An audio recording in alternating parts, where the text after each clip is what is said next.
Happy Monday. I have the hiccups. Literally so painful. Does anyone else hate them as much as I do? So sorry about the hiccups, guys. Hopefully they will go away as we get into the reading. And if not, it's going to be an interesting day. Hope everyone had a wonderful, safe weekend. Excuse me. Hopefully today I won't have any problems with it cutting out. I think it was like a battery thing with my computer. Oh my goodness, these hiccups are going to kill me. So today we will pick up where we, bloody hell, left off, where I got cut off. I was in just at the, oh goodness gracious me, about midway through towards the end of volume 2, part 3, section 5. So we're going to pick up in section 5 where I, not at the beginning, but right in, kind of in the middle, excuse me, where we got cut off last week. And from there we will carry on all the way to section 10. So, if it's your first time, welcome. I'm Charlotte. This is Quarantine Story Time. Today I have the hiccups.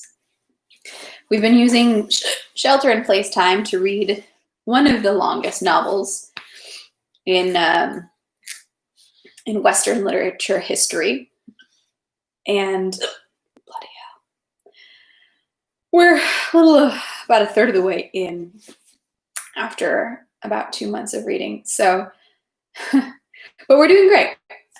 So, excuse me, we are going to, if you want to catch up or missed anything or missed Friday's section, excuse me, I have a War and Peace playlist on my channel with all the readings. And if you check out any of the videos in the descriptions, I've been including links on ways you can get involved, support, or get more informed about Black Lives Matter and sort of like racial struggle in America. Because I believe that, I believe that we should be fighting for equality for everyone. And so I want to do what I can to help spread information, positivity, and action for my channel. So while this is still the reading, please make sure to check some of those links.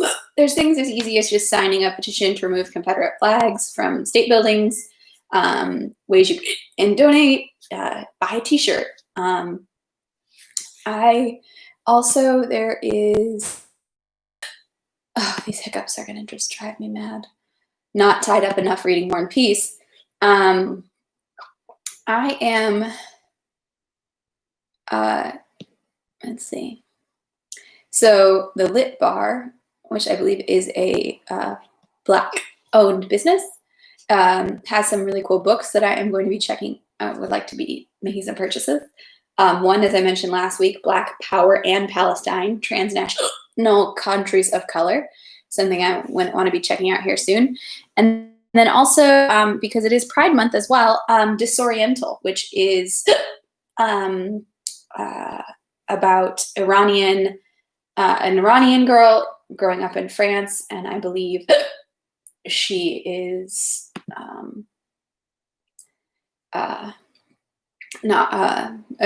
it has a different gender identity other than heterosexual. But it was recommended, looks really good. So there's some of those. There's a lot of other great books. Also, really cool, even cooler, check out Fulton Street Books and Coffee, another Black-owned store, love it.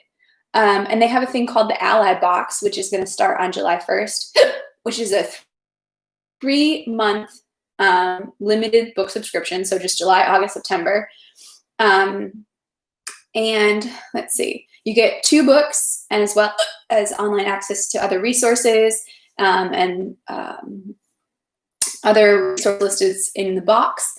It's, I think, $80, which seems a little high, but it's taxes, shipping, and handling costs are all included. And as anyone who's ever looked into subscription boxes, that's really not that bad, especially since you get 2 books. And so it's kind of cool. So the Ally Box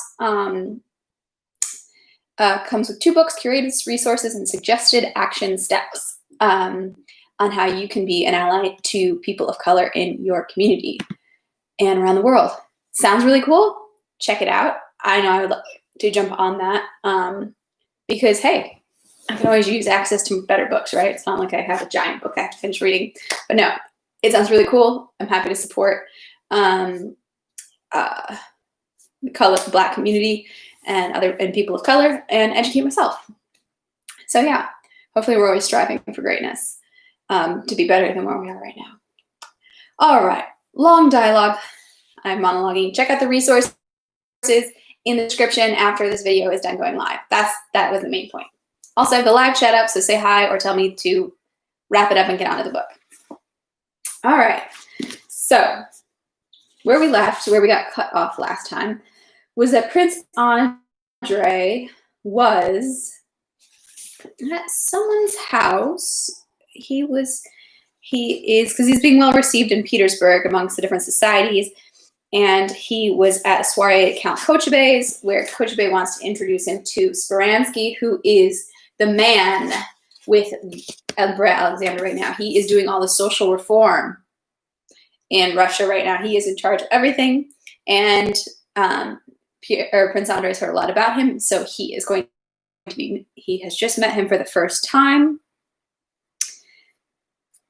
And we will pick up where they get introduced. Speransky told Kochebe that he was sorry that he could not come earlier, but he had been detained in the palace. He did not say that he had been detained by the sovereign, and this affectation of modesty Prince Andre noted. When Kochebe named Prince Andre for him, Speransky slowly transferred his eyes to him with the same smile and silently began to look at him. I am very glad to make your acquaintance. I have heard about you, as everyone has, he said. Kochebe said a few words about the reception. About the reception our chief had given Bolkonsky. Speransky's smile widened.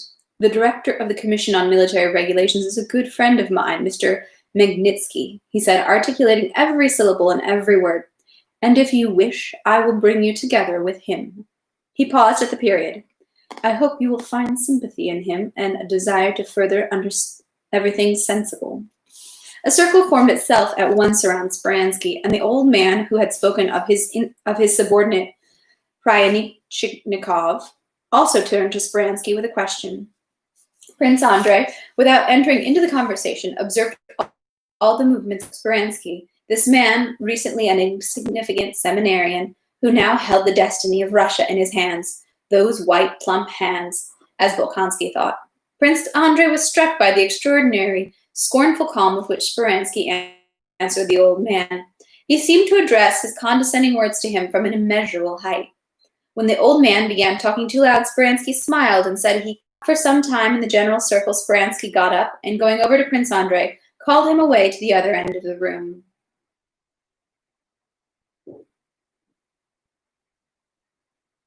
Oh, bloody hell. Are we still live, friends? Hopefully.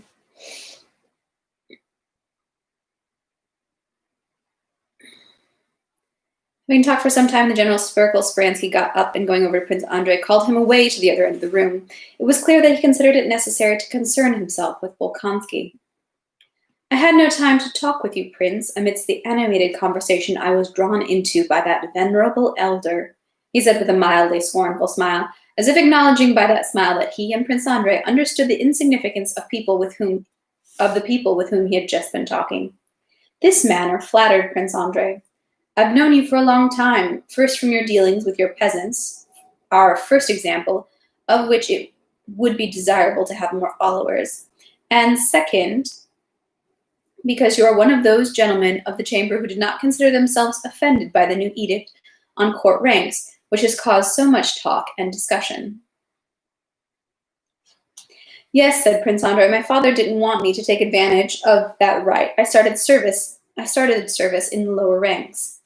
Your father, a man of the old days, obviously stands higher than our contemporaries who condemn this measure so much, though it merely restores natural justice. I think, however, there are also grounds for these condemnations, said Prince Andrei, trying to fight against Speransky's influence, which he was beginning to feel. He disliked agreeing with him in everything. He wanted to contradict. Prince Andrei, who usually spoke easily and well, had difficulty expressing himself now in talking with Speransky. He was too taken up with observing the person of this famous man. Grounds of personal ambition, perhaps, Speransky quietly put in his word. Also partly of the state, said Prince Andrei. How do you mean? Speransky quietly lowering his eyes. I am an admirer of Montesquieu, said Prince Andrei, and his thought that le principe des monarchies est l'honneur, mais parfait incontestable. Certain droit est le privilège de la noblesse, mais paraissant entre des moyens de soutenir ses sentiments. The principles of monarchies is honor. Seems incontestable to me. Certain rights and privileges of the nobility seem to me to be means supporting that feeling. The smile vanished from Speransky's white face, and his physiognomy gained much from it. He probably found Prince Andrei's thought interesting. Si vous envisagez la question sous ce point de vue, if you consider the question from that point of view, he began, articulating in French with obvious difficulty and speaking still more slowly than in Russian, but perfectly calmly. He said that honor, l'honneur, could not be supported by privileges detrimental to the course of government service. That honor, l'honneur, was either a negative notion of not committing reprehensible acts or a well-known source of competition for gaining approval and the rewards of expressing it. The rewards expressive of it. His arguments were concise, simple, and clear. An institution supportive of this honor, the source of competition, is an institution like the Legion d'Honneur of the great Emperor Napoleon, which is not detrimental but contributes to the success of the service, not the privilege of rank or position at court. I don't argue, but it is possible to not deny that court privileges achieve the same goal, said Prince Andrei. Every courtier considers it his duty to uphold his position with dignity. But you did not want to take advantage of it, Prince, said Speransky, showing by his smile that he wished to stop an argument awkward for his interlocutor by this compliment. If you will do me the honor of joining me on Wednesday, he said, then once I've talked with Magnitsky, I will inform you of something that may interest you, and besides that, I will have the pleasure of a more detailed conversation with you. He closed his eyes, bowed à la Française, without saying goodbye, trying not to be noticed, left the room.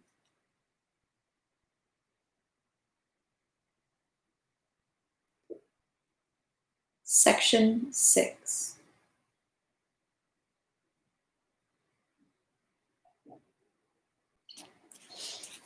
Hopefully I am still alive, friends. During the initial time of his stay in Petersburg, Prince Andrei felt that his whole way of thinking, developed in his solitary life, was completely overshadowed by the petty cares that consumed him in Petersburg. On coming home in the evening, he would jot down in his notebook 4 or 5 necessary visits or rendezvous at appointed hours. The mechanism of life, the ordering of the day so as to get everywhere on time, took the greater part of the very energy of life. He did not do anything, he did not even think about anything, and had no time to think, but only talked, and talked successfully about what he had had time to think over previously in the country. He sometimes noticed with displeasure that he had happened to repeat the same thing on the same day in different companies, but he was so busy for whole days that he had no time to think about the fact that he was doing nothing. As in his first meeting with him at Kochubey's, Speransky also made a strong impression on Bolkonsky that Wednesday at home, when he received him alone and talked with him at great lengths and trustfully. Prince Andrei considered such a vast number of people as contemptible and insignificant beings. He wanted so much to find in someone the living ideal. Oh, hey! Hey, Mom. Glad you're here. I'm glad to know that I'm still online. For a minute, I thought I got clicked off again. It must be something with the Wi-Fi. But here we are, picking up where we left off. Prince Andrei considered such a vast number of people as contemptible and insignificant beings. He wanted so much to find in someone else the living ideal of that perfection for which he strove, that he easily believed that in Speransky he had found that ideal of the fully reasonable and virtuous man. If Speransky had come from the same society as Prince Andrei, Of the same upbringing and moral habits, Bolkonsky would soon have found his weak, human, unheroic sides. But as it was, this logical way of thinking, which was strange to him, inspired him with all the more respect because he did not quite understand him. Besides that, Speransky, either because he appreciated Prince Andrei's ability or because he found it necessary to acquire him for himself, flaunted his impartial, calm reason before Prince Andrei and flattered Prince Andrei with that subtle flattery combined with self-assurance which consists in silently acknowledging one's interlocutor and oneself as the only people capable of understanding all the stupidity of all the rest, and the intelligence and profundity of one's own thoughts.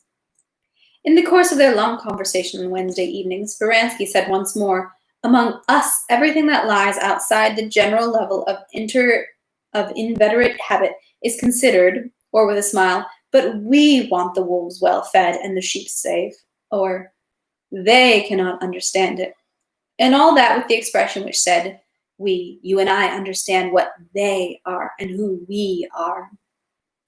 This first long conversation with Speransky only strengthened in Prince Andrei the feeling that he had on first seeing him. He saw in him a reasonable, rigorous-minded man of immense intelligence who thought his energy and perseverance had come to power, and who, through his energy and perseverance, had come to power and used it solely for the good of Russia. Speransky, in Prince Andrei's eyes, was precisely that man, explaining all phenomena of life reasonably, accepting as real only that which is reasonable, and capable of applying the standard of reasonableness to everything, whom he himself wanted so much to be. Everything seemed so simple, so clear in Speransky's explanations that Prince Andrei involuntarily agreed with him in everything. If he protested and argued, it was only because he purposefully wanted to be independent and not to yield entirely to Speransky's opinions. Everything was right, everything was very well, but one thing disconcerted Prince Andrei. It was Speransky's cold, mirror-like gaze, which let no one penetrate to his soul, and his tender white hand at which Prince Andrei stared involuntarily as one stares at the hands of people who have power. The mirror-like gaze and the tender white hand for some reason irritated Prince Andrei. He was also unpleasantly struck by a too great contempt for people that he noticed in Speransky, and the diversity of methods of proof he resorted to in confirming his opinions. He employed every possible intellectual tool, except for analogy, and seemed to pass too boldly from one to another. Now he would stand on the practical activist ground and denounce dreamers, now on the satirist ground and chuckle ironically at his adversaries. Now he would become strictly logical, now he would suddenly rise into the spheres of metaphysics. This last instrument of proof he made use of especially often. He would transfer the question to metaphysical heights, go on to definitions of space, time, thought, and deriving his refutations from there, descend again to the ground of the argument. In general, the main feature that struck Prince Andrei and Speransky's mind was his unquestionable, unshakable faith in the power and legitimacy of reason. It was clear that the notion, so usual for Prince Andrei, that it was, after all, impossible to express everything one thinks, would never have entered Speransky's head, and it never occurred to him to wonder, isn't everything I think and believe sheer nonsense? And that special cast of Speransky's mind attracted Prince Andrei most of all. During the first period of his acquaintance with Speransky, Prince Andrei had a passionate feeling of admiration for him, resembling what he used to feel for Bonaparte. The circumstance that Speransky was a priest's son whom stupid people could vulgarly despise, as many did, for being a little cleric and a preacher's brat, made Prince Andrei treat his feelings for Speransky with special care and unconsciously strengthen it within himself. On the first evening which Bolkonsky spent with him talking about the Legislative Commission, Speransky told Prince Andrei ironically that this commission had existed for 150 years, had cost millions, had done nothing except that Rosenkampf had glued little labels to all the articles of comparative legislation. And for that alone the state has paid millions. He said, "We want to give new judicial power to the Senate, but we have no laws, which is why it's a sin, Prince, for people such as you to serve now." Prince Andrei said that for that he needed a legal education, which he did not have. "But no one has, so what do you want? It's a circulus viscus which we must make an effort to break out of." A week later, Prince Andrei was a member of the Commission on Military Regulations, and something he never expected, head of a section of that legislative commission. At Speransky's request, he took the first part of the Civil Code, then in the process of being developed, and with the help of the Code Napoleon and the Giustiniani, worked on putting together the section headed Personal Rights. Section 7. Some 2 years before then, in 1808, having returned to Petersburg from his trip to his estates, Pierre involuntarily became the head of the Petersburg Masons. He organized dinners and funerals for the lodges, recruited new members, saw to the uniting of various lodges and the acquiring of authentic charters. He donated his own money for the setting up of temples and made up, as far as he could, for the shortfall in the collection of alms, in which the majority of members were stingy and irregular. Almost alone, on his own means, he supported a poorhouse set up by the order in Petersburg. His life, meanwhile, went on in the same way, with the same diversions and licentiousness. He liked to dine and drink well, and though he considered it immoral and humiliating, he could not refrain from the amusements of the bachelor companies he participated in. In the days of his activities and diversions, however, Pierre began to feel, after a year, that the ground of masonry on which he stood was giving way all the more under his feet, the more firmly he tried to stand on it. Along with that, he felt that the further the ground he stood on gave way under his feet, the more involuntarily he was bound to it. When he was starting out in masonry, he experienced the feeling of a man who trustingly sets his foot on the smooth surface of a swamp. Placing one foot on it, he sank. To verify fully the firmness of the ground on which he stood, he placed the other foot on it and sank still more, became stuck, and now involuntarily walked knee-deep through the swamp. Iosif Alexievich was not in Petersburg. He had recently withdrawn from the activity of the Petersburg lodges and was living permanently in Moscow. All the brothers, the members of the lodges, were people whom Pierre knew in life, and it was difficult for him to see in them only brothers in Freemasonry and not Prince B, not Ivan Vasilievich D, whom he knew in life mainly as weak and insignificant people. Under the Masonic aprons and signs, he saw on them the uniforms and decorations they strove for in life. Often collecting alms and counting up 20 or 30 rubles, written down as receipts and for the most part left owing, from 10 members, half of whom were as rich as he was, Pierre remembered the Masonic vow in which each brother promised to give all his possessions to his neighbor, and doubts arose in his soul which he tried not to dwell on. He divided all the brothers he knew into 4 categories. In the first category, he included brothers who took no active part either in the affairs of the lodges or the affairs of the people, but were taken up exclusively with the mystery of the order's science, with questions of the triple name of God or of the 3 basic elements of things, sulfur, mercury, and salt, or with the meaning of the square and all the figures on Solomon's temple. Pierre respected this category of brother masons, to which mainly the old brothers and Iosif Alexievich himself belonged, in Pierre's opinion, but he did not share their interest. His heart was not inclined to the mystical side of masonry. In the second category, Pierre included himself and similar brothers, seeking, vacillating, who had not yet found in masonry a straight and clear path, but hoped to find one. In the third category, he included the brothers, they were the majority, who saw nothing in masonry except external form and ritual, and who valued the strict observance of this external form, with no concern for its content and meaning. Such were Wilarski and even the Grand Master of the main lodge. In the fourth category, finally, there were also a great many brothers, especially those who had entered the Brotherhood recently. These were people who, from Pierre's observation, did not believe in anything, did not desire anything, and joined the Masons only to be close to the rich young brothers, powerful through their connection and nobility, of whom there were many in the lodge. Pierre was beginning to feel dissatisfied with his activity. Masonry, at least the masonry he knew, sometimes seemed to him to be based on appearance alone. He never thought of doubting masonry itself, but he suspected that Russian masonry had taken the wrong path and deviated from its source.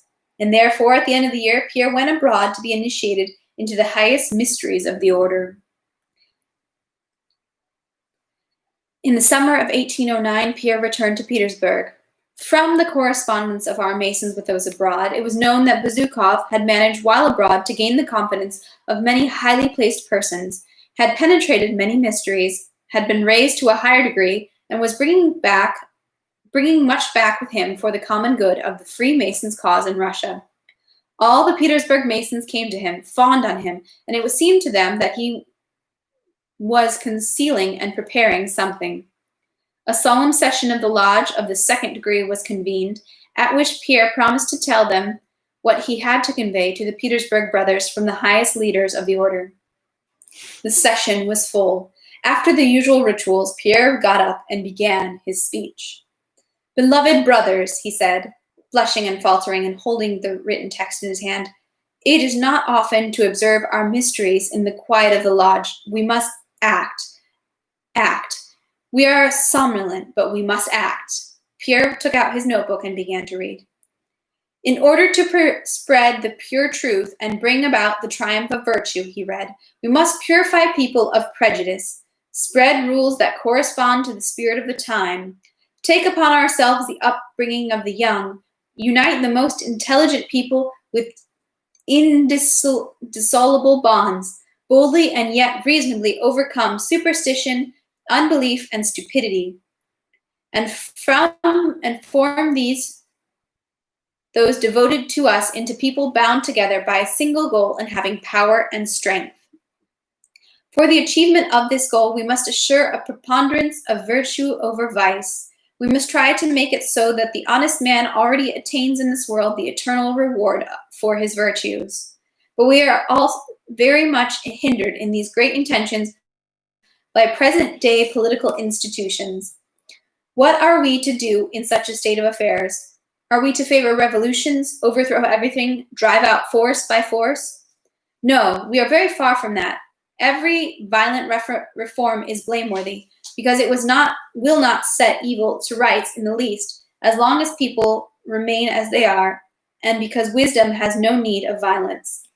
The entire project of the order should be based on forming people who are firm, virtuous, and bound together by unity of conviction, a conviction that consists of persecuting vice and stupidity everywhere, and with all their might, and of patronizing talent and virtue, drawing up worthy people from the dust and uniting them to our brotherhood.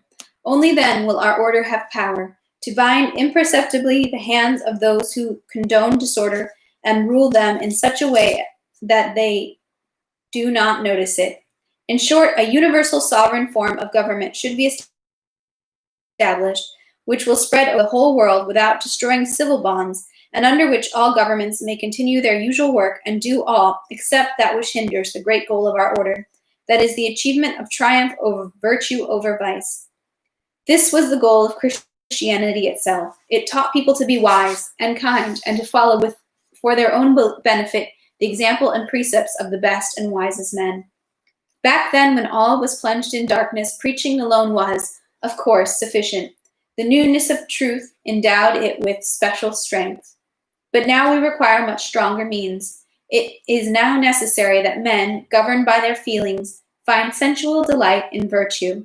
It is impossible to eradicate the passions. We must only try to point them towards a noble goal, and therefore it is necessary that every man be able to satisfy his passions within the limits of virtue, that our order provide the means for it. As soon as we have a certain number of worthy people in every state, each of them will in turn form two more, and they will all be closely united with each other. Then everything will be possible for the order, which has already secretly succeeded in doing much for the good of mankind. This speech produced not only a strong impression, but also agitation in the lodge. The majority of the brothers, who saw the dangerous designs of Illuminism in this speech, received it with a coldness that surprised Pierre. The Grand Master began to object to Pierre. Pierre started developing his thoughts more and more ardently. It was long since they had had such a stormy session. Parties formed. Some accused Pierre, condemning him for Illuminism. Others supported him. Pierre was struck for the first time at this meeting by the infinite diversity of human minds, which makes it so that no truth presents itself to two people in the same way. Even those people who seemed to be on his side understood him in their own fashion, with limitations and alterations which Pierre could not agree to, since his main need consisted precisely in conveying his thought to others exactly as he understood it himself. At the end of the session, the Grand Master reprimanded Bezukov ill will and irony for his hot-headedness, saying that it was not love of virtue alone, but also passion for struggle that guided him in his argument. Pierre did not reply to him and asked curtly whether his suggestion would be accepted or not. He was told that it would not be, and Pierre ate. Pierre was again overcome by the anguish he feared so much. For 3 days after delivering his speech at the lodge, he lay at home on the sofa, receiving no one and going nowhere. During that time, a letter came from his wife, who begged him to agree to see her, wrote of her sadness without him and of her wish to devote her whole life to him. At the end of her letter, she informed him that in a few days she would be arriving in Petersburg from abroad. Following the letter, one of the brother Masons he respected less than the others broke in upon Pierre's solitude and turned the conversation to Pierre's marital relations in the guise of brotherly advice, came out with the thought that his severity towards his wife was unjust and that Pierre was departing from the primary rules of Masonry and not forgiving the penitent. At the same time, his mother-in-law, Prince Vasili's wife, sent for him, begging him to visit her at least for a few minutes to discuss a very important matter. Pierre saw that there was a conspiracy against him, that they wanted to reunite him with his wife, and the idea was not unpleasant for him in the state he was in. It was all the same to him. Pierre considered nothing in his life to be of great importance, and under the influence of the anguish that now possessed him, he valued neither his freedom nor his persistence in punishing his wife. No one is right, no one is wrong, so she's not wrong either, he thought. If Pierre did not consent at once to a reunion with his wife, it was only because, being in a state of anguish, he was not able to undertake anything. If his wife had come to him, he would not have sent her away. Was it not all the same compared to what preoccupied Pierre, whether he lived or did not live with his wife? Without replying either to his wife or to his mother-in-law, Pierre got ready for the road late one night and left for Moscow to see Iosif Alexeyevich. Here is what Pierre wrote in his diary. Moscow, 17th of November. Just back from my benefactor and hastened to write down everything I experienced. Iosif Alexeyevich lives in poverty and has been suffering for 3 years from a painful bladder ailment. No one has ever heard a groan or a word of protest from him. From morning till late at night, except for the times when he eats the plainest food, he works at science. He received me graciously and seated me by him on the bed where he lay. I made the sign of the Knights of the East and of Jerusalem. He responded with the same and asked me with a meek smile what I had learned and acquired in the Prussian and Scottish lodges. I told him everything as well as I could, conveyed the principles I had suggested to our Petersburgian lodge, and informed him of that reception I had received, and of the rift that had occurred between me and the brothers. Iosif Alexeyevich, after a long and thoughtful silence, explained to me his view of it all, which instantly lit up for me the whole past and the whole future path that lay before me. He surprised me, asking whether I remember the triple goal of the order. 1. Keeping and knowing the mystery. 2. Purifying and correcting oneself for the receiving of it. And 3. Correcting the human race through striving for this purification. What is the chiefest and first goal of the 3? Of course, purifying and correcting of oneself. It is the only goal we can strive for regardless of all circumstances. But at the same time, this goal precisely calls for our greatest efforts, and therefore, deluded by pride, we neglect this goal and pursue either the mystery, which we are unworthy to take of because of our impurity, or the correction of the human race, which we ourselves are an example of vileness and depravity. Illuminism is not a pure teaching, precisely because it became concerned with the social activity and is all filled with pride. On that basis, Iosif Alexeyevich condemned my speech and my whole activity. I agree with him in the depths of my soul.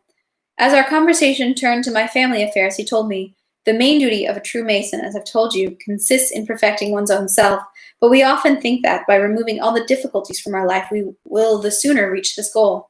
On the contrary, my dear sir, he said to me, only amidst the world's troubles can we achieve the 3 main goals. Self-knowledge, for man can only know himself through comparison, perfection, for it is achieved only through struggle, and achieving the main virtue, the love of death. Only life's adversities can show us its vanity and contribute to our innate love of death, or rebirth into a new life. These words are the most remarkable in that Iosif Alexievich, despite his great physical suffering, is never burdened by life, but loves death, for which, despite all the purity and loftiness of his inner man, he still does not feel himself sufficiently prepared. Then my benefactor fully explained to me the meaning of the great square of creation, and pointed out that the numbers 3 and 7 are the foundations of everything. He advised me not to shun the company of the Petersburg brothers, and occupying only positions of the second degree in the lodge, to try, while keeping the brothers from the passions of pride, to turn them to the true path of self-knowledge and perfection. Besides that, for me personally, he advised, first of all, that I keep watch over myself. With that purpose, he gave me a notebook, the one in which I am writing, and will henceforth write down all my acts.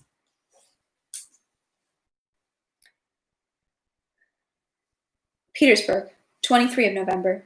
I am living with my wife again. My mother-in-law came to me in tears and said that Helene was here and that she begged me to hear her out, that she was innocent, that she was unhappy being abandoned by me, and many other things. I knew that if I merely allowed myself to see her, I would no longer be able to refuse her wish. In my doubt, I did not know whose help and advice to resort to. If my benefactor had been there, he would have told me. I retreated to my room, read my letters from Iosif Alexievich, recalled my conversation with him, and concluded from it all that I should not refuse one who asks, and should offer a helping hand to anyone, all the more to someone so bound to me, and that I should bear my cross. But if I forgave her for the sake of virtue, then let my union with her have only a spiritual goal. So I decided, and so I wrote to Iosif Alexievich. I told my wife that I had asked her to forget all the past, and asked her to forgive me for whatever I might be guilty of before her, but that I had nothing to forgive her. It gave me joy to tell her that. Let her not know how hard it was for me to see her again. I have settled upstairs in the big house and am experiencing a happy feeling of renewal. Section 9. Then, as always in high society, assembling at court and at large balls was subdivided into several circles, each having its own nuance. Among them, the most extensive one was the French circle of the Napoleonic alliance, the circle of Count Rumyantsev and Caulaincourt. In this circle, one of the most conspicuous places was occupied by Helene, as soon as she settled with her husband in Petersburg. She was frequented by gentlemen from the French embassy and a great number of people known for their intelligence and courtesy who belonged to that trend. Helene had been in Erfurt during the famous meeting of the emperors, and had from there brought these connections with all the noteworthy Napoleonists. Helene had been in Erfurt during the famous meeting of the emperors, and from there had brought these connections with all the noteworthy Napoleonists of Europe. In Erfurt, she had brilliant success. Napoleon himself, noticing her in the theater, asked who she was and praised her beauty. Her success as a beautiful and elegant woman did not surprise Pierre, because with the years she had become still more beautiful than before. But what did surprise him was that in these 2 years his wife had succeeded in acquiring a reputation d'une femme charmante, aussi spirituelle que belle, a charming woman, as witty as she is beautiful. The famous Prince de wrote 8-page letters to her. Bilibin gave up his malts so as to speak for the first time in front. Bilibin saved up his malts so as to speak them for the first time in front of the Countess Bezukhov. To be received in the Countess Bezukhov's salon was considered a diploma in intelligence. Young men read books before Helene's soirees so as to have something to talk about in her salon, and embassy secretaries and even ambassadors confided diplomatic secrets to her, so that Helene was a power in a certain sense. Pierre, who knew that she was very stupid, sometimes, with a strange feeling of perplexity and fear, attended her soirees and dinners where politics, poetry, and philosophy were discussed.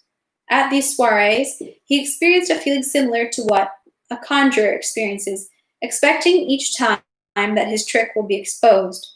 But either because the stupidity was precisely necessary for keeping such a salon, or because those who were tricked found pleasure in the trick itself, the trick was not exposed, and the reputation of Elena Vasilyevna Bezukov as une femme charmante et spirituelle was so firmly established that she could utter the greatest banalities and stupidities, and still they all admired her every word and sought for a deep meaning in them, which she herself never suspected.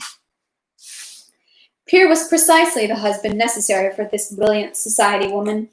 He was that absent-minded eccentric, a grand seigneur of a husband who got in nobody's way and not only did not spoil the general impression of high tone in the drawing room, but by way of contrast to his wife's gracefulness and tact, served as an advantageous backdrop for her. As a result of his constant, concentrated occupation with non-material interest over those 2 years and his sincere scorn of everything else, Pierre adopted in his wife's society, which did not interest him, that tone of indifference, negligence, and benevolence toward everyone, which cannot be acquired artificially, and which for that reason inspires an involuntary respect. He came into his wife's drawing room as into a theatre, was acquainted with them all, and was equally glad to see them all, and was equally indifferent to them all.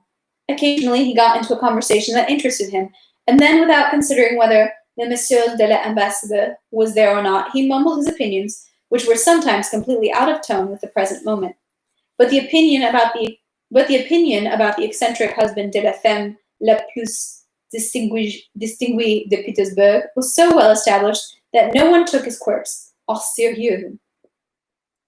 Among the many young men who daily visited Helene, Boris Debretskoy, already quite successful in the service, was, after Helene's return from Erfurt, the most intimate person in the Bezukov house.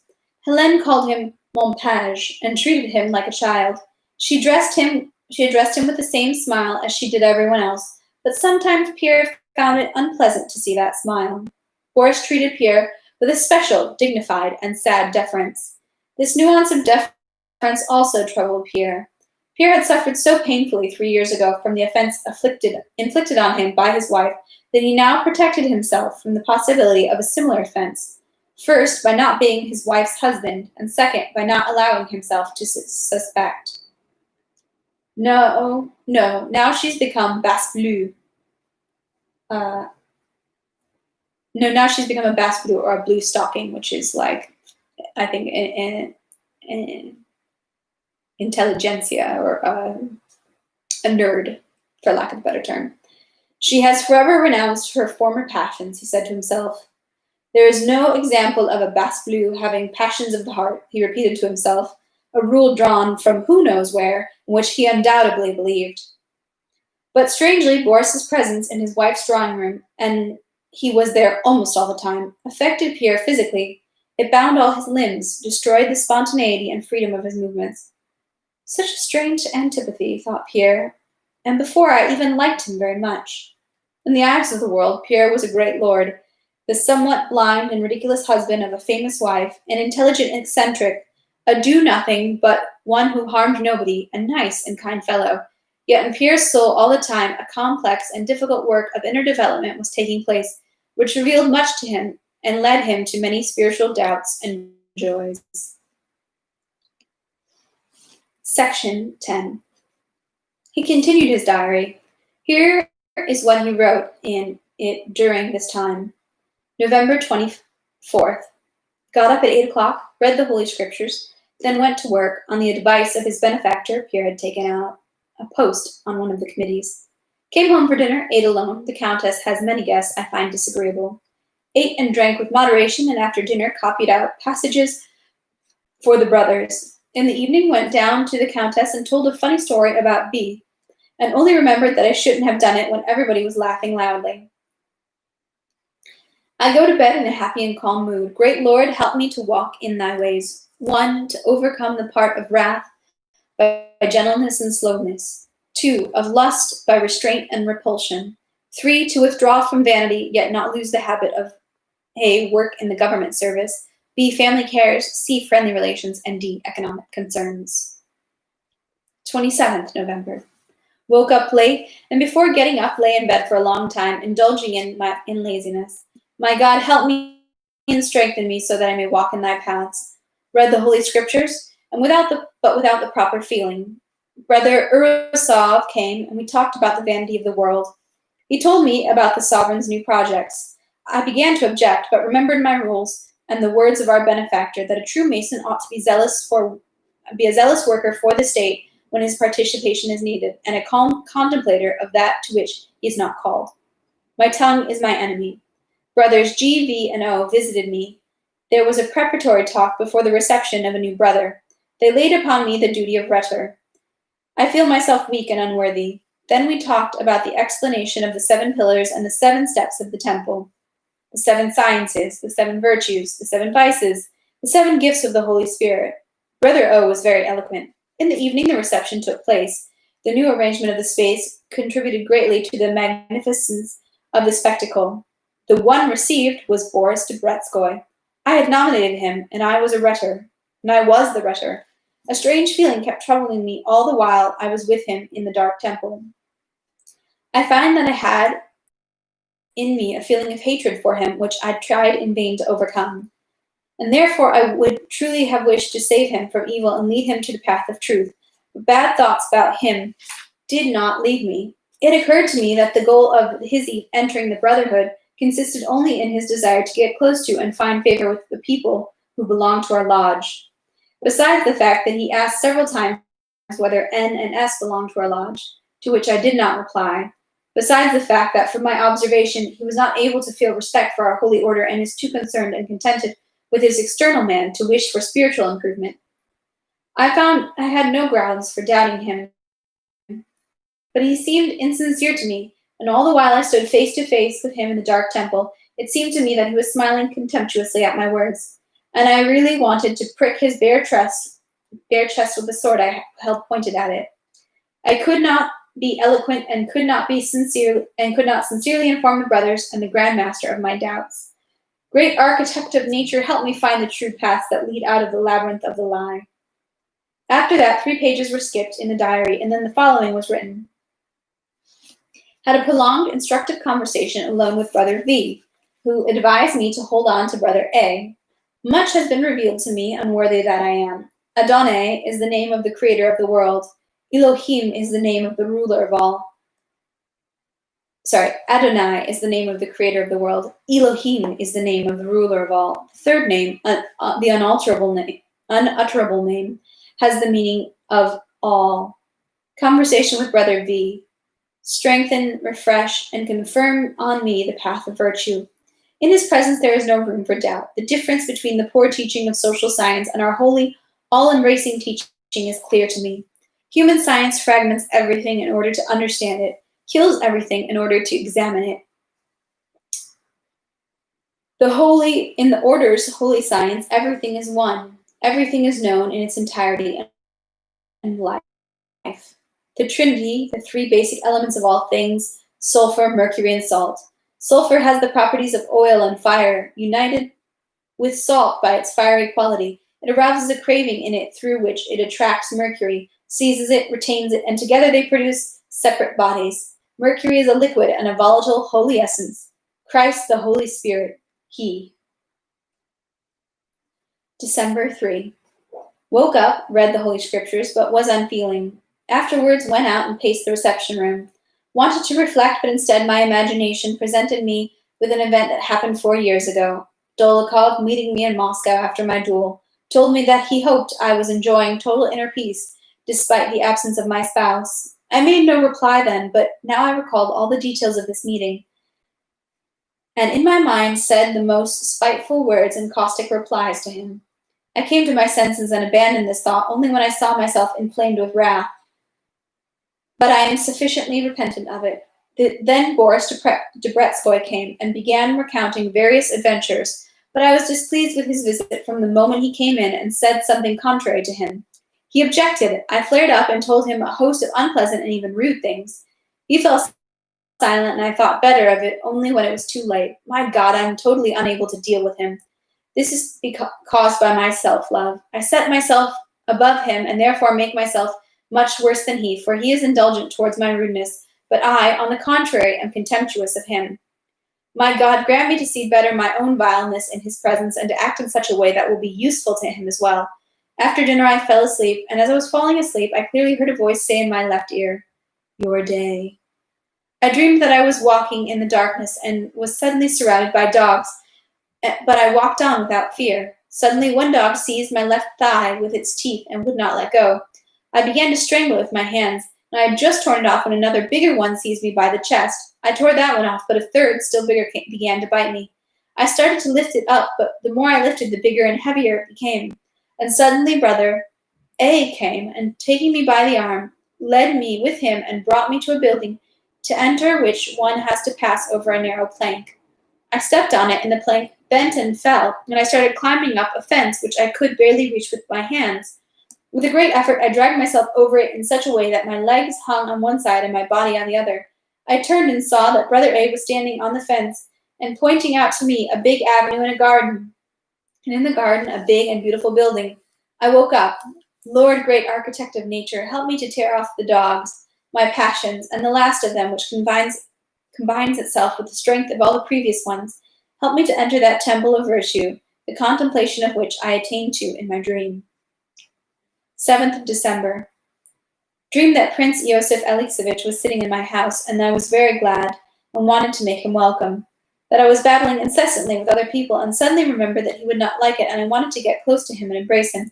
But as soon as I got close to him, I saw that his face was transfigured, had become young, and he was telling me something very, very softly about the teaching of the order, so softly that I couldn't hear it.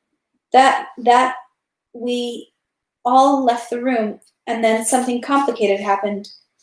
We were sitting or lying on the floor. He was saying something to me, and I wanted to show him my sensitivity, and without listening to what he said, I began to imagine to myself the state of my inner man and the grace of God coming upon me. And tears came to my eyes, and I was pleased that he noticed it. But he looked at me with vexation and jumped up, breaking off his conversation. I grew timid and asked whether what he was saying referred to me. But he did not reply, looked at me gently, and after that, we were suddenly in my bedroom where there was a double bed. He lay on the edge of it, and I, as if burning with the desire to caress him, lay beside him, and he asked me, "Tell me truly, what is your main predilection? Do you know it? I think you already found it out." Embarrassed by this question, I replied that laziness was my main predilection. He shook his head mistrustfully, and still more embarrassed, I replied that I was living with my wife on his advice. I was not husband. That though I was living with my wife on his advice, I was not a husband to my wife. To this he objected that my wife could not be deprived of my caresses, and gave me to understand that this was my duty. But I replied that I was ashamed of it, and suddenly everything disappeared, and I woke up and found in my thoughts the text of the Holy Scripture. The life was the light of men, and the light shineth in the darkness, and the darkness comprehended it not. Iosif Alexeyevich's face had been youthful and bright. That day I received a letter from my benefactor about the duties of married life. 9 December. Had a dream from which I awakened with a pounding heart. I dreamed that I was in Moscow, in my own house, in the big sitting room, and Iosif Alexeyevich came out of the drawing room. That I recognized at once the process of rebirth had already been accomplished with him, and I rushed to meet him. That I kissed him and his hands, and he said, "Have you noticed that I now have a different face?" I looked at him, still holding him in my embrace, and saw that his face was young, but there was no hair on his head, and his features were quite different, and that I said to him, "I would recognize you if I met you by chance," and at the same time I thought, was I telling the truth? And suddenly I saw that he was lying there like a dead body, that he gradually recovered and went with me into a big study, holding a big book written on a royal paper, and I said, "I wrote this," and he answered me by inclining his head. I opened the book, and there were beautiful pictures on all the pages, and I knew that these pictures represented the amorous adventures of a soul with its beloved. And I saw on the pages a beautiful image. Of a girl in transparent clothing and with a transparent body flying up to the clouds, and I knew that this girl was none other than the image of the Song of Songs. And looking at these pictures, I felt that I was doing a bad thing, and I could not tear myself away from them. Lord, help me, my God, if thy forsaking of me is thy doing, then thy will be done. But if I myself am the cause of it, then teach me what to do. I will perish of my own depravity if thou forsakest me altogether. And we will stop there for today. Whew, Pierre is really getting into it with his record, his journal, and all his bizarre dreams. Though I can relate. Sometimes I have really bizarre dreams myself, so just kind of funny. I was half expecting one of those journals to be like, I dreamed about my mentor and then I woke up and he was dead. That didn't happen, so I read that one wrong. All right, so yeah, a lot happening in the world. I'm kind of really curious. I'm hoping at some point soon Tolstoy will switch over to Boris Debretskoy's what is it? I am not good with the words today. Switch over to Boris Debretskoy's viewpoint, and because I'm very curious about how he feels about Countess Helene Bezukov, because he's become a great favorite with her, which we saw earlier that he was starting, and now it's confirmed he is a great favorite.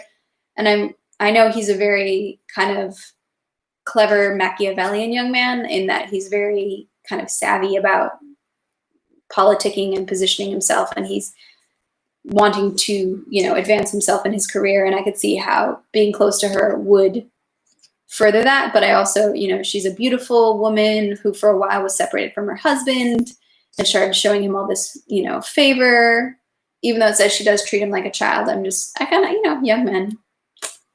I'll be curious to see what his perspective is. Yeah, I'll be curious to see what his perspective is. Yeah, and Pierre's having bizarro dreams, man. Wonder if it's what he's eating. Yeah, I didn't realize he wrote about so much like religious stuff and also like the Masons. It seems really interesting. And also because I don't know that much about Freemasonry, it's kind of interesting how much there is sort of like religion and like mysticism, but evidently separate from Illuminati, because they said Illuminism they were against. So I'm not sure where those dividing lines are and how they still stand today, because this is like the rest of Masonry. So that'd be interesting. You just do more research on that. But yeah, check out the links I'll post in the description afterwards. Yeah, Pierre has come a long way from the dude who was just carousing and tying policemen to bears and throwing them in rivers. And he used to just have like no discipline of his own mind. Now he's really seems to be really trying, which I admire. And I'm like, oh, gee, I should be doing some of those same things. Maybe I should start keeping a journal again. Yeah. But yeah, check out the descriptions. Next week, we'll probably have to change the schedule because I might have some work stuff coming up that would prevent me from reading this at 3. So I will keep you posted in the next couple of days about what time. I'll probably move it back to later in the evening. So yeah, but I have to figure out exactly what the work stuff, how the schedule will work. And then also this Thursday, there'll be a time change. I will be doing it at noon on this Thursday instead of 3 p.m. So I have a doctor's appointment. So yeah, but it's all good. So, and of course, if you miss it, you can always jump and watch the video after the fact. I usually try to put it on as a highlighted one at the top of my page, but you'll also see it if you just go to my page. It should be one of the videos there. Also, if you're following me, you get a notification, or check out the War and Peace playlist. Yeah, so that's all, and I will see you guys tomorrow. Thank you all so much. Have a lovely rest of your day. Happy Monday, everybody.